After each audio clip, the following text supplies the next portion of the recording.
I've just decided to launch the Association of Land-Based Social Casino Operators.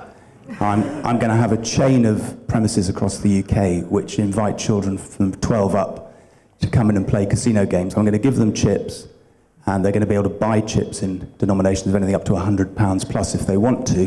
I'm going to serve soft drinks, so I don't need a drinks license. I'd just be interested to know if the panel think I should go ahead or if I'm going to have a problem with that business model. Many of you in this room may or may not be aware of the Bailey Review, which was 2011, which was about the commercialisation and sexualisation of childhood, but the actual remit was about the commercialisation of children.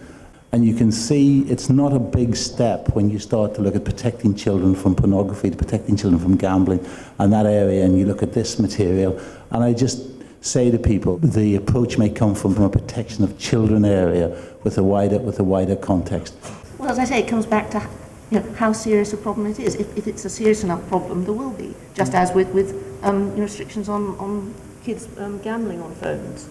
I mean, is it an adult activity? Should it be an adult activity? If it should be, then you have two weapons. You have the money route and controlling access to money, checking when people credit cards, that sort of thing.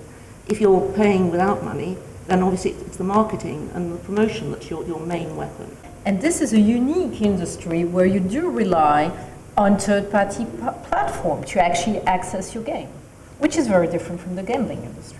So the problem of regulation and self-regulation is putting all those people around the table and some people taking ownership. And you always have regulation. The platforms are protected. They fought really hard for a number of years to be protected, not to be sued for content and things like that. So you're not going to change that, overnight. Because if they take liability, that means a lot of liability, legally speaking. You've got to allow for culture as to why regulators in different countries or governments take a different prudential view.